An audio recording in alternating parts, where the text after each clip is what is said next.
The information provided on lifeinterruptedradio.com is for educational purposes only. Welcome, everyone, to the Autoimmune Hour, Surviving to Thriving with Sharon Saylor. And it's, my honor to be with you here for another brand new episode of the Autoimmune Hour.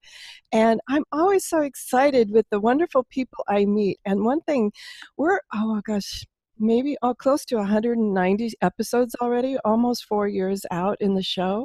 And I'll tell you, the momentum is gaining, all thanks to you, my beautiful Autoimmune Hour community.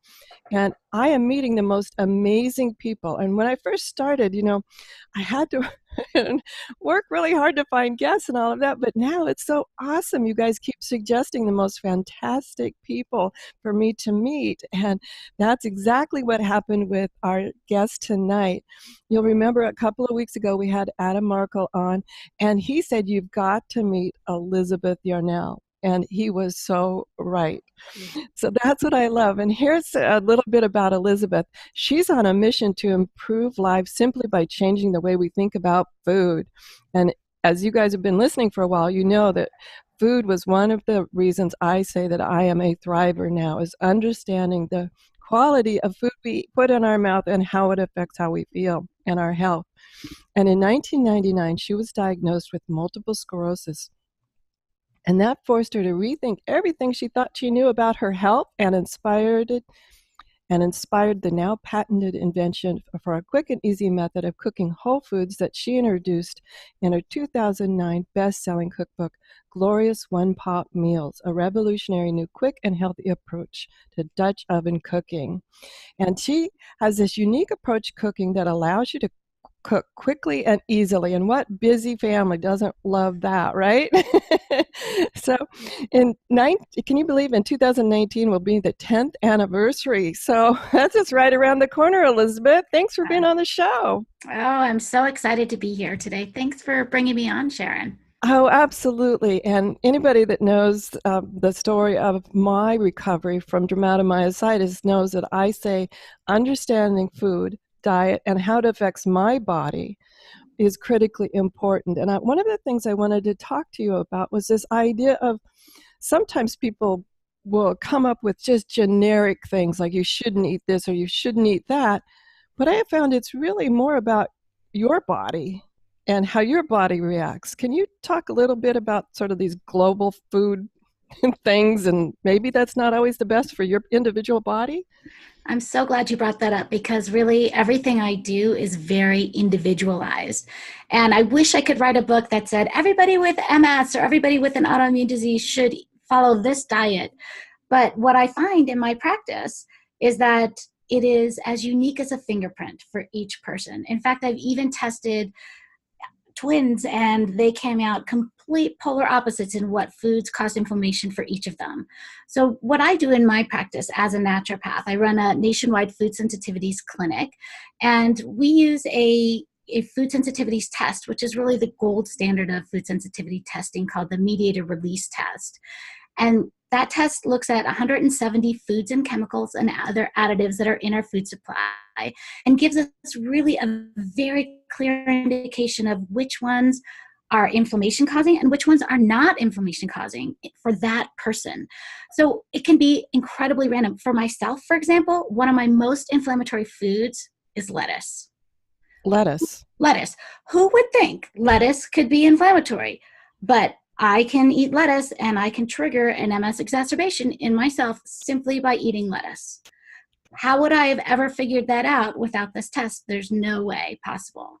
So the problem with lettuce is you usually eat it with other things. It's like, in a salad, you've got everything from tomatoes to cucumber or on maybe a hamburger, you got lettuce and all these other things. I could see how you struggle to something in that meal triggered me. So food sensitivities can take up to 4 days to manifest as inflammation, as symptoms of inflammation in the body. So if you even just think about everything you've eaten, let's just say yesterday, you probably ate at least 30 different types of foods and ingredients yesterday. Let's just say you had that salad. So in that salad, there was lettuce, there was tomatoes, there were green peppers, there were cucumbers, and then there was the salad dressing, which had 5 ingredients in it, and then maybe you had some croutons. So that's just one part of everything that you ate yesterday.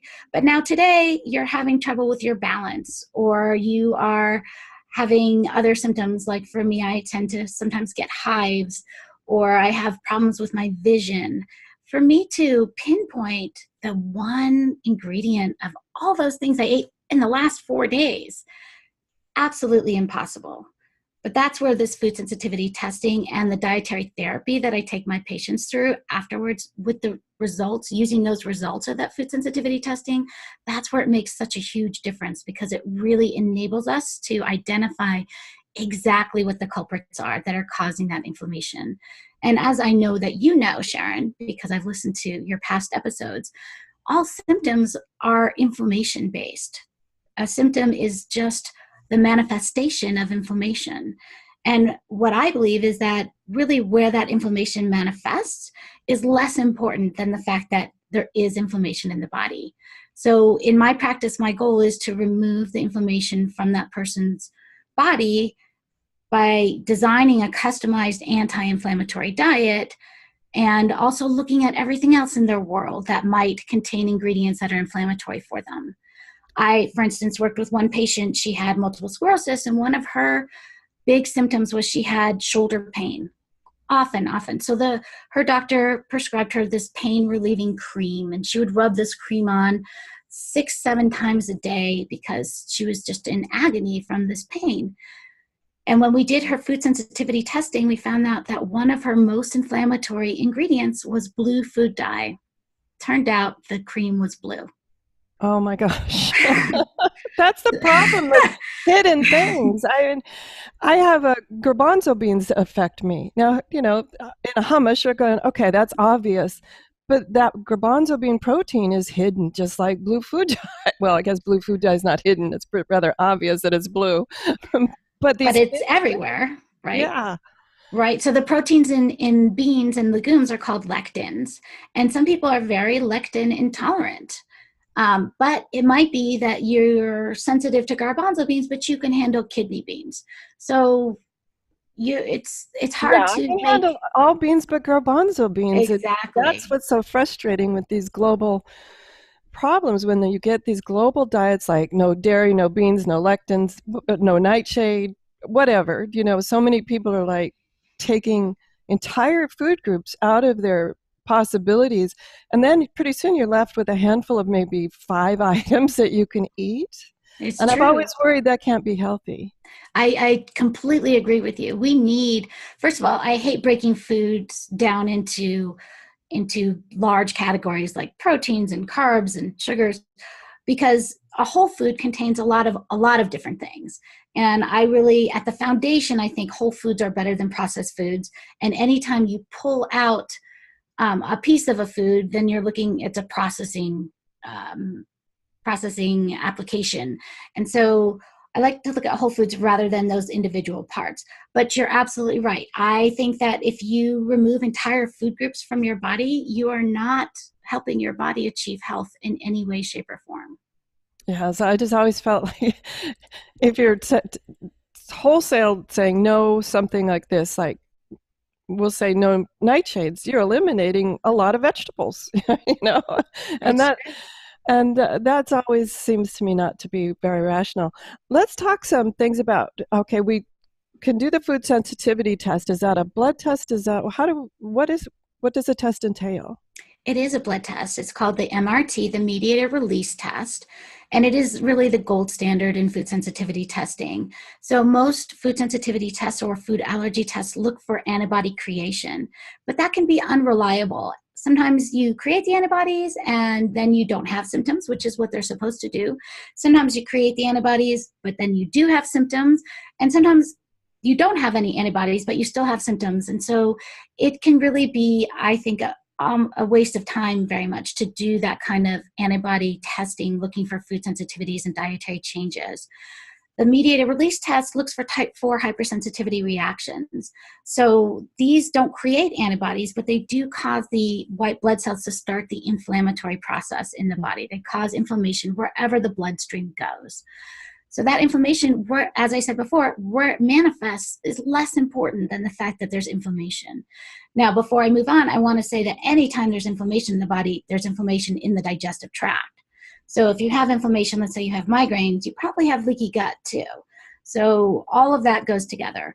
But with the mediator release test, we're able to see which foods cause your bloodstream to release the mediators and to what extent. We get back a really nice bar chart that says this one releases a lot of mediators and this one releases very few.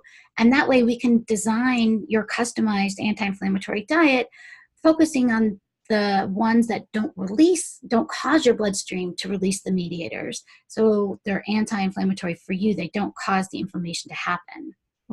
A quick question about that. Mm-hmm. I had a skin test for different food sensitivities, and then I later learned that one of the problems with that was like I had been avoiding certain foods for a long period of time, and since I had been avoiding them, my body was very slow to react to them, or in this particular test that I took.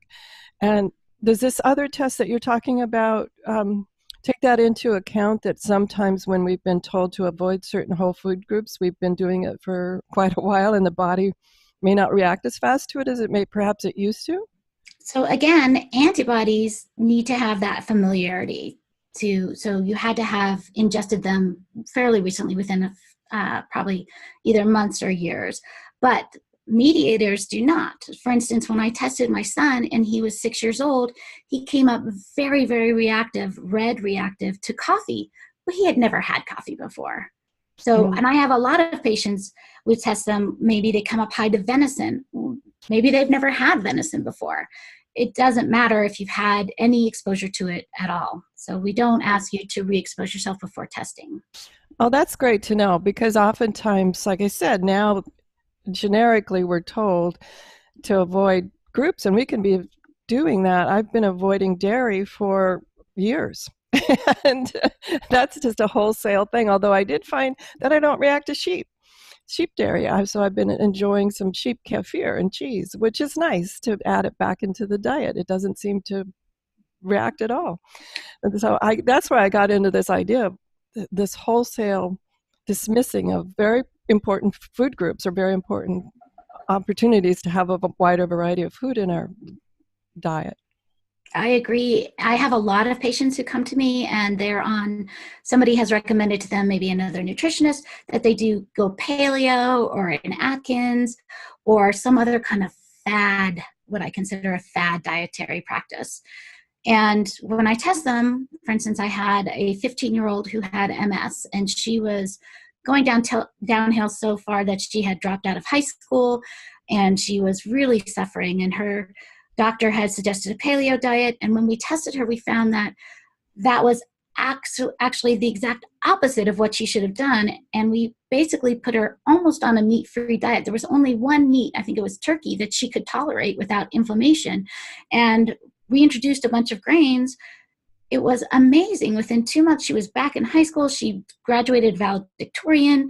It was just fantastic to watch. And I see that all the time with my patients once we identify what the real culprits are for their inflammation. Wow. And you touched on leaky gut. And now I know up until just, I want to say maybe a couple of years ago, you had mentioned that, I would mention that to my traditional doctors.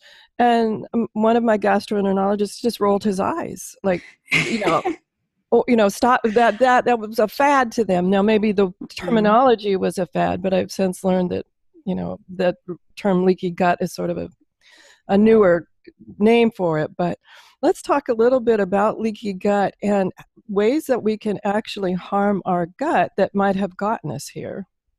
So leaky gut is, if you go by the scientific name, intestinal permeability. Your doctor might Thank you. That was it. That a little bit better.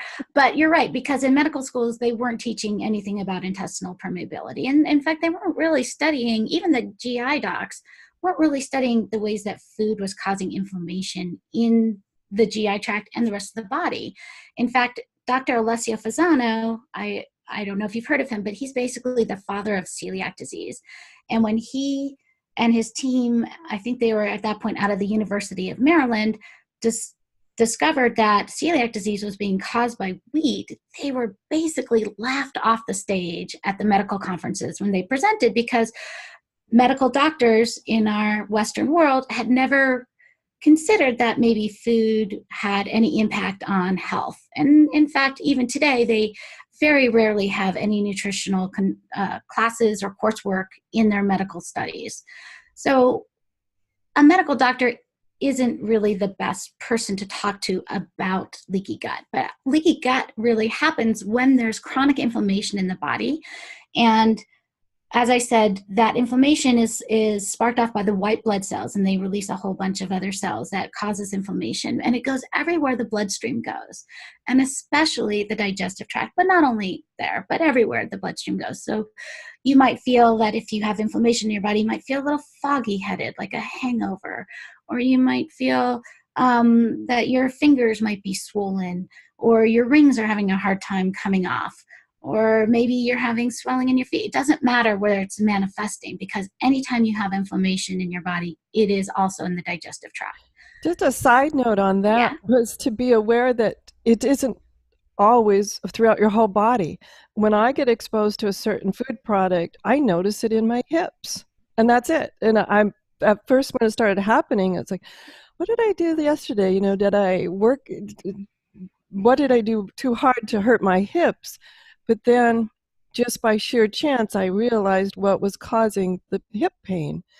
And when I stay away from that food, the hip pain is gone. So just a little side note for the community, that it doesn't have to be overall achiness. As you said, it could be a migraine or a shoulder pain. It exactly could be almost anything, which is hard to pinpoint, because you're like, is this inflammation, or did I overdo my shoulder stretches that day? I have a 75-year-old patient, and we took her through the food sensitivity testing and changed her diet. And she realized that she had stopped her morning walks because her knee was hurting so badly. But when she changed her diet, she was able to resume her walks without pain until she slipped up and ate something she shouldn't have eaten. And then her knee would hurt again. So, yes. Yeah, I consider that confirmation that you're on the right track. Exactly. The nice thing is that inflammation will go away once you stop the inflammatory insult to your body. Right. And if you can get yourself down to a baseline where you're not running around life mostly inflamed, then you will notice. So if you're like a normal person, or let's say a normal person diagnosed with an autoimmune disease or other kinds of chronic distress, they're probably walking around 80% inflamed all the time. So when you trigger more inflammation, say by eating a tomato or whatever, or for me, eating lettuce, you might not really notice it because you're always feeling kind of crappy. But if you bring that inflammation down, and now you're like at 10% inflammation at a normal, on a day-to-day level, and then you eat that inflammatory thing like the lettuce for me, and then you shoot up to 90%, you notice. Yeah, that's so true. That's what happened to me too. Once I started doing this about 2 years ago, getting into the idea that food has a huge effect on our body, it was Dr. Perlmutter who explained to me that not only, medications that we're told to take cause a chemical soup. He said, just think of your body as this big old soup pot, and you're putting chemicals in it. Whether it's lettuce, breaks down into chemicals in your body, or a prescription drug for your autoimmune condition, so he says, it's just changing the composition of this great big old chemical soup. And that made so much sense to me when someone broke it down, like food is just chemicals and different products that your body uses, but it breaks it down. It's not like lettuce just going right down through your system. And I went, that makes so much more sense to me.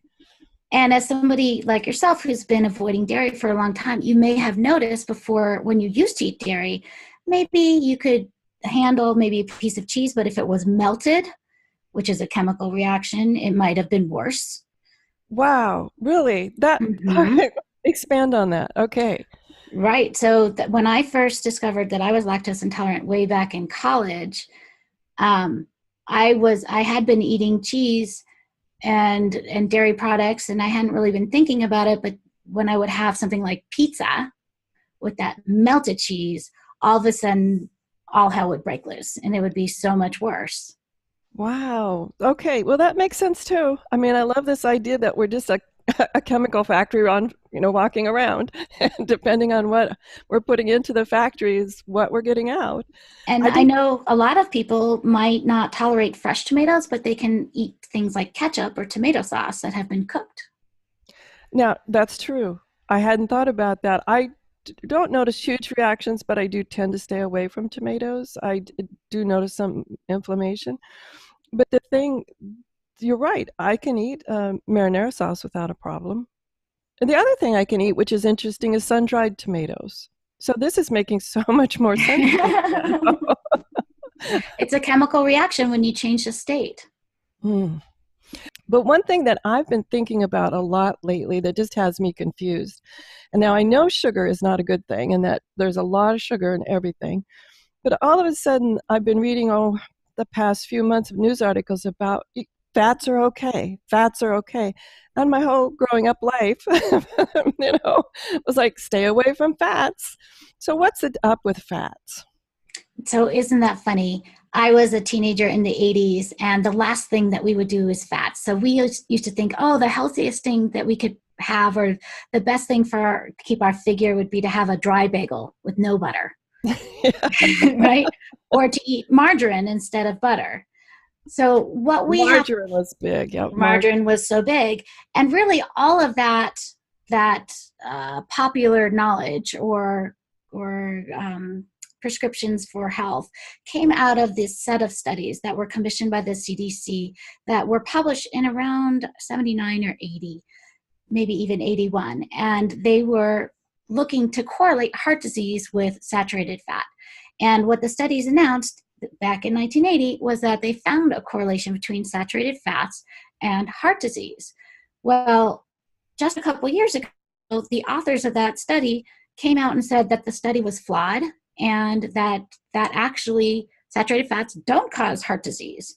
So even when you see these big studies, and this was a huge movement, affected the food industry, it's what brought about canola oil, margarine, all of these things really came out of that. What we have learned in the meantime is that what we were substituting these saturated fats with are much, much worse than saturated fats, the trans fats. And those are the hydrogenated oils that forms margarine, Crisco, all sorts of things. They were put into almost everything that was baked to increase their shelf life. And what we have been learning is that trans fats are really the worst possible things that you can put in your body in terms of fats. And saturated fats, as it turns out, are needed for good health, that they help your organs, cushion your organs, they help your body have strong nails and strong hair. They transport nutrients that are fat soluble, and you can't transport them without the fats there. And in fact, as I was saying before, I'm very much a believer in whole foods. So I believe that, say, whole milk is much better choice than skim milk. I believe that whenever you have an option for the whole fat versus a reduced fat, then you should take that one. And in fact, if you see a label that says low fat, no fat, you should run away, because you don't know what they have put in to replace that flavor, that mouth feel of fat. And it's usually something much worse that is chemically made. Oh, wow. Now, I just want get your little opinion here, though. We're not saying that you just should go shove fat in your mouth, like don't go eat like a pound of butter, right? I mean, all things in moderation here. Right. Well, to an extent, right? Moderation doesn't work if you're sensitive to it, right? But Well, true. Thank you. But I meant like eating. We're not just saying, okay, it's open season on fat. Right. So things like the Atkins diet really said open season on fat, right? They said, oh, go eat like 12 pieces of bacon. And I remember my uncle was on the Atkins diet, and he would eat 12 hot dogs in a sitting, but no buns, because he was on the Atkins. And that is not a healthy way either. We need to have balance, but when you choose fats, you should choose whole fats. And butter is a way better choice than margarine. And we shouldn't deny ourselves these things because they've been demonized by the trans fat industry and by that flawed group of studies that were submitted to the CDC back in the 80s, a long time ago. And we should just really focus on eating whole foods rather than foods that are just pieces of foods. Now, some of the fats we've been talking about, like butter and bacon, things like that. What about, I'll say, the plant-based fats like avocado, coconut? I'm missing some, but what about the plant-based things that I've been told, like an avocado, that's fattier than an apple? What Right. about those kinds of fats? So again, back in the 80s, I learned that avocados had high fat, so I stayed away from them. Yeah, me But too. right, which is stupid because avocados are just one of nature's most perfect foods. They were one of the first foods I fed my babies. They're really essential and valuable, especially for people with autoimmune issues like multiple sclerosis, where you have a degenerative nervous system disease, because the fats in avocado, the unsaturated fats, help rebuild and repair nerves.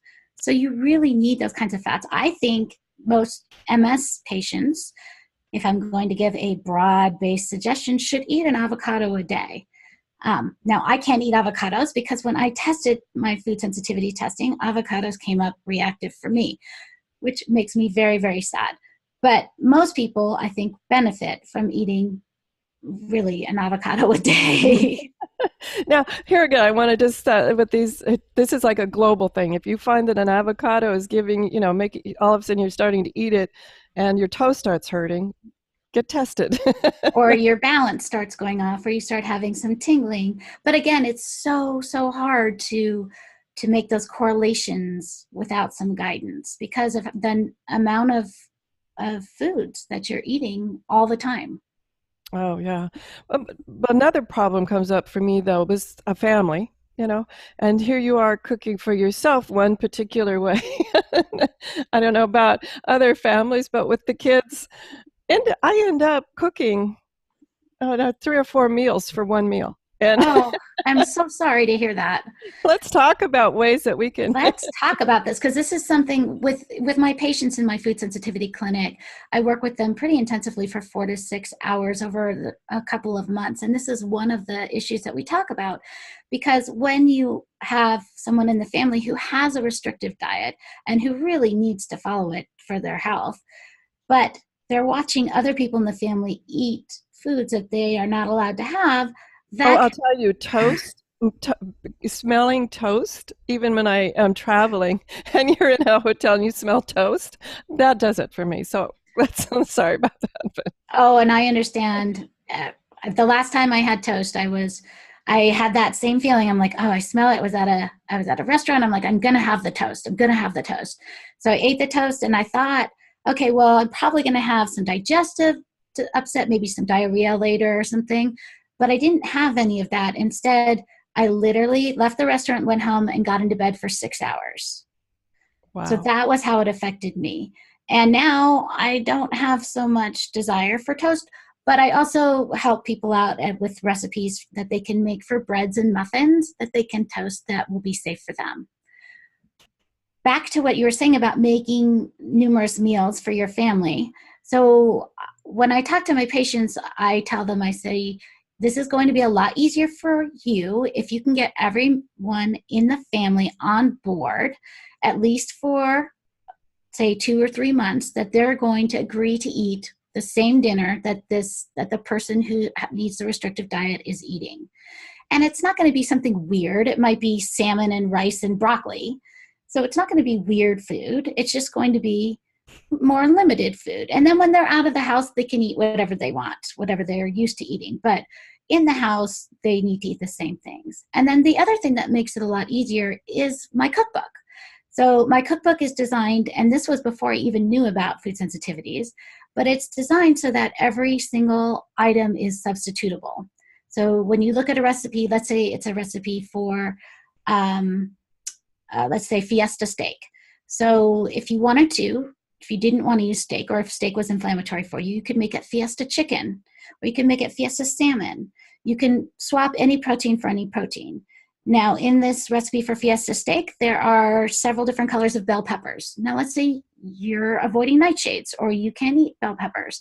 That's fine. So you put in broccoli instead, or you add some carrots, or you put in some squash, whatever it is that you are not sensitive to, you just substitute it in and it still comes out delicious. And you still have kind of the same idea with the flavorings. It's just a safer version for you. And my cookbook, my cooking method is so easy because you literally just cut it all up, throw it in the Dutch oven, throw it inside your oven at a super, super high heat, 450 degrees, and it flash cooks in 45 minutes, and it doesn't matter what's in it. It all cooks at the same temperature for the same amount of time. And you can even do that with frozen foods too. Oh, that's so great. Let's talk about frozen foods for a minute. I was raised on TV dinners and canned food. So that's going back a while, obviously. But at the time, I think about it, at the time, my family, my mom was doing what she was told was best. And I'm curious about the different methods. I know I prefer, whenever I can get it, to get fresh, going to farmer's market as fresh as possible. But if that's not available for whatever reason, are frozen foods of equal or similar quality? Sometimes actually frozen foods can be more nutritious because they are frozen, flash frozen at the peak of their freshness as soon as they're picked. They haven't been traveling for 6 days to get to the supermarket and for you to get them. So they haven't lost a lot of nutrients along the way. And then you want to look and make sure that the brand of frozen foods that you're getting is clean, something like Cascadian Farms or another organic one, and that they're not adding a bunch of additives, that it's just that vegetable or that fruit or whatever it is. So in my house, I like to keep a lot of frozen foods around because it makes it easier for me to get a meal on the table, even if I haven't been to the grocery store recently. So I love, especially proteins. We keep our freezer stocked with beef patties, with boneless, skinless chicken breasts, with seafood, with fish fillets, all kinds of frozen proteins, as well as frozen vegetables. And then I can literally dump them into my cast iron Dutch oven, and I can mix in any fresh vegetables I might have or any other ingredients, and it still will only take 45 minutes to cook. Oh, that's awesome. Awesome. Some people, I'm of a generation where my grandmother had a Dutch oven, so I know what it is. You mentioned a cast iron Dutch oven, which I actually have my grandmother's here. I keep it sort of as a shrine, though, but I'm going to pull it out. And so let's describe what is a Dutch oven so people know. So a Dutch oven is, let me pull my little one up right here. I just have a little itty bitty one here.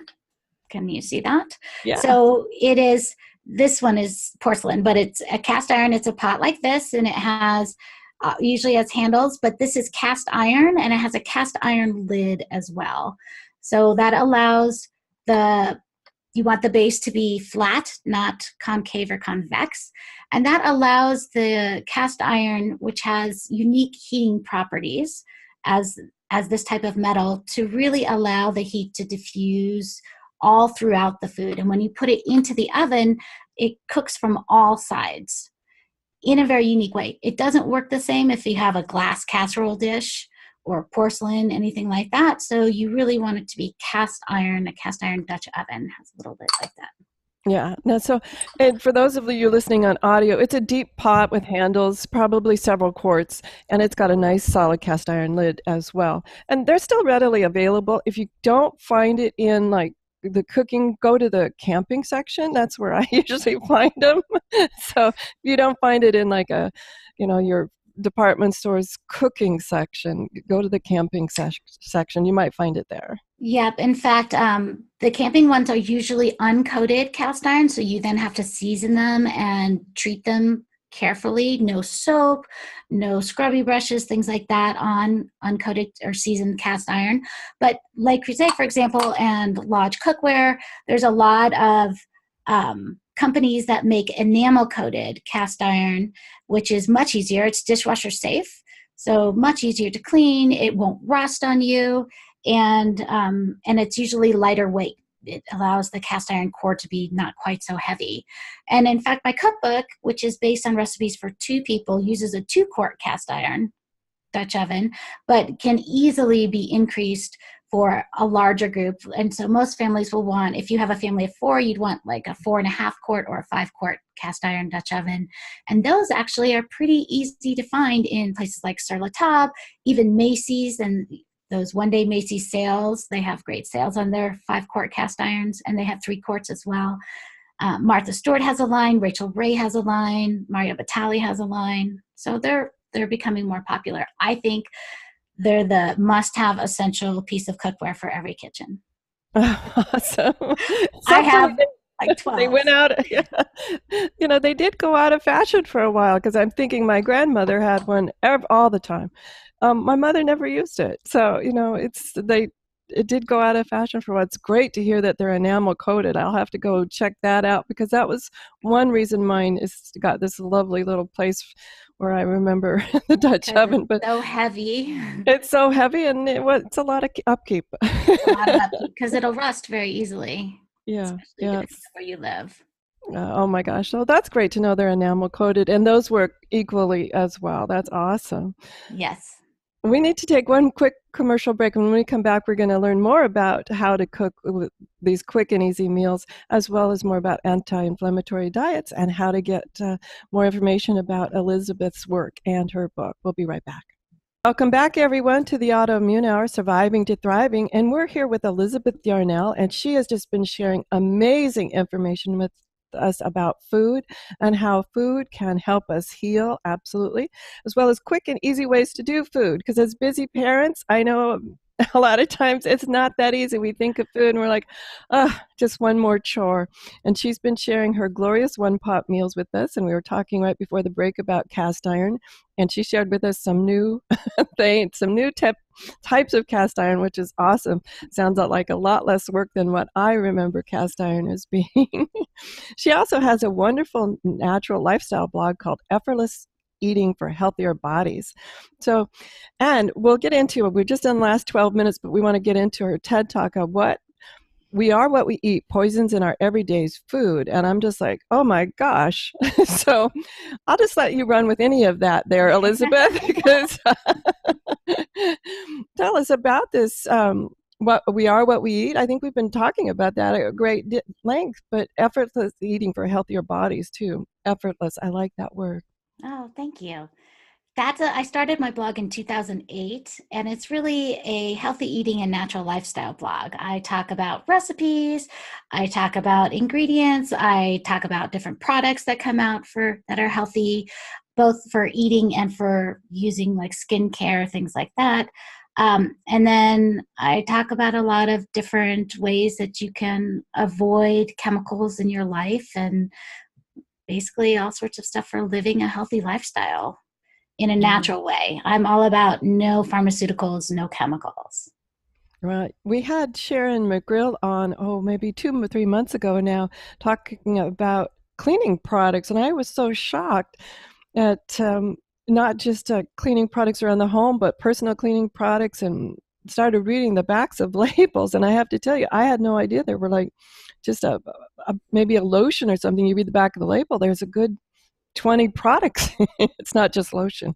There's like 20 things you can't pronounce in there. Right. So the problem is in our lives is that there's all these chemicals out, and maybe the FDA has said they're safe. And that doesn't mean there's been testing, because if you know anything about the approval process for the FDA, it's basically self-submitted, saying, oh yeah, well, we think this is safe. And a lot of items fall under what's called GRAS, generally recognized as safe, which means they don't even need testing. So that's scary. Generally recognized as safe. Safe. GRAS. Sure, like that. That's not a very reassuring phrase. Right. It's very scary. And maybe those things are okay for most people most of the time. But what nobody is talking about is the amount that we are now encountering in our lives. How many chemicals and toxins are coming into our world. So, for instance, let's talk about something like red food dye. So red food dye was first introduced to the FDA in 1931, and at that time it was sourced from charcoal. And now it is sourced from petroleum, and it's really never been significantly tested over the long period as safe for humans. And even if it has, it's been tested in very minute minute amounts. But if you think about all the places that say a 12-year-old kid is encountering red food dye today, well, it might be in their breakfast cereal, it might be in their soda pop, it might be in their ketchup, it might be in their gummy vitamin that they're getting in the morning. It might be in their, of course, like in something like licorice that they're having as a snack after school. It might be in the cheesy crackers that they're eating. It's going to be in so many more places, not even including in their shampoo, in their conditioner, in our laundry detergent. Why are we coloring laundry detergents? That makes me completely irate. Like, I don't understand. We're putting this to wash our clothes, yet it's blue. The same with our dishwashing liquid, like palm olive. Why is palm olive green? Why? It doesn't need to be. That's an added food coloring. And every time you wash your dishes with your hands, now you are exposing your skin to to more food dyes and more toxins. And it's absorbing, even if you don't feel like it's very long and you're washing it off, but it's still being absorbed. And our skin is our largest organ, so we can't forget about that. Also curious, so we're talking about just one particular preservative or a dye, let's say, but obviously if they are just generally recognized as safe, they haven't looked at the interchange of, let's say, that dye and that preservative and maybe something together, a stabilizer, or what chemical does that make as together? Because you were commenting on the difference between a solid cheese and a melted cheese. I'm thinking, oh my gosh, if I'm using maybe 4 different products, makeup products on my face, let's say. I'm just kind of sitting here going, oh my gosh, how do those different products react together, making, if you add those chemicals together, does it make some other chemical that's maybe even more noxious? I don't know. This is just, oh my gosh, this can be just overwhelming when you start to think about it. It is very overwhelming. And when you start reading the labels on your personal care products as well as on your food, then you really get a sense of how widespread this industry has become. And it's in everything. I find this might be a bit of a rabbit hole and far afield, but I find the biggest trouble I have, because in my home I've learned to stabilize things. This is what I get. This is what I can tolerate. This, I've stabilized things. But I travel a lot, like you. We travel a lot. When I travel, oftentimes I walk into a hotel room and I'm like, I need a different room. The cleaning products are just, the smell is overwhelming, and I just feel it. If I slept here, I would wake up in a really bad state. What are some things have you found anything that helps you travel? I find that even going on an airplane or sometimes even those chemicals can be overwhelming to me. It's true. The more that you can lead an uninflamed life, the higher your tolerance threshold is going to become. So I know I have a patient, and when she's in a bad place, when she's constantly inflamed, she can't tolerate somebody in the room with perfume on. And then she'll have a migraine. But if she's in a better place where her inflammation load is lower, then she has a little more room in her bucket to tolerate that perfume from somebody else. So are there any tricks? The one trick that I tend to do quite frequently, especially when I travel, is a sinus rinse. I like the Neomed sinus rinse. And it comes with these pre-measured little packets that have sodium and baking soda in it, basically salt and baking soda, and you clean out your nostrils, and that really will flush out a lot of those particles, those aroma molecules that have been trapped in your nose hairs, and it will flush them out and can help keep you cleaner internally. Oh, great tip. Because I do find that there are times when I can tolerate certain smells, and I was always curious if it was that particular smell or something else, but it's probably just how the state of my system at the time, more than that particular item going on. Wow. Well, it's pretty toxic. I mean, you can even if I just mention the word Clorox, I'm sure that there's a smell memory that you have immediately, because I think everybody can think of bleach. Right? Or you mentioned the word ammonia or vinegar, you automatically get that sensation. Right. Isn't that interesting how the body remembers that sensation, even if you're not exposed to because vinegar is a real strong one for me. Right. And aromas, even though they're invisible, are still molecules. They exist in the air. And if we had a microscope that we could see the air around us, we'd see there's tons of molecules everywhere, all around us all the time. So you want to try not to inhale. So one of my big pet peeves is dryer sheets. Because they're just these toxin, chemical soaked things that you put in and you put in your clothes. And the intention is then you take your clothes out of the dryer and you go, oh. We've all seen those commercials. Right? Yes, we're on heaven. You bring those aroma molecules all the way down to the little areolae in your lungs where they can get trapped and cause problems. And those are terribly toxic chemicals. So I always advocate just do not use dryer sheets at all. You should use natural-based laundry detergent like Ecos or 7th Generation or something like that doesn't have artificial smells and artificial colors and it's just amazing how many things we're exposed to these days. So, well, we're just down to the last few minutes, Elizabeth. This has been awesome. We'll have to have you back. We could just go down multiple rabbit holes with your vast knowledge of wisdom here. Thank you so much. Tell us more about your book, The Glorious One Pot Meals, as well as all of the amazing work that you're doing and how we can get a hold of you.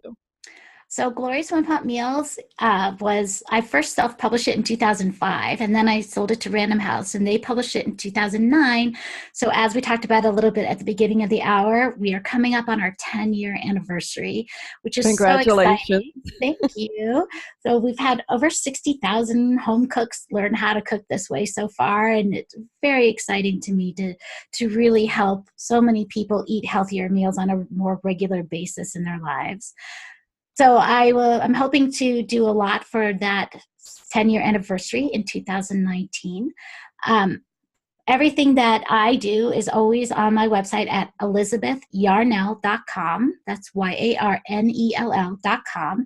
And that's where you can learn more about food sensitivities. You can see my blog, Effortless Eating. I'm on Twitter. I'm on Facebook. I don't really Instagram. Haven't really gotten into that one. But I'm active on a lot of different places. Got lots of videos on YouTube, lots of cooking demonstrations. I go all around the country and I talk about healthy eating and healthy cooking. I'm always available to do that for a lot of people. And I even have an ebook called, I'm going to get the title wrong, Recipes for Living a Robust Life with Multiple Sclerosis. I think something like that. So, and it gives a lot of tips and tricks for cleaning up your life in general. So as we talked about earlier, that I don't like to give across the board recommendations for food, but I feel very comfortable giving across the board recommendations for reducing toxins in your life. Oh, thank you so much, Elizabeth. And we'll have ElizabethYarnell.com up over at Understanding Autoimmune. So if you're driving or whatever, didn't have a chance to write down the spelling of her name, just pop over to Understanding Autoimmune. You'll be able to see all of her information there, as well as listen to the audio and see the video of the show. And thank you so much for being a guest, and we're looking forward to it. And one thing about her gift that she has, her ebook, what I have found it's related to MS, yes, but I have found that oftentimes with autoimmune is autoimmune. A lot of the suggestions work across the board. Not all of them, but I have found a major amount of suggestions for one type, whether it's MS, lupus, whatever it is. Oftentimes the suggestions, give them a try.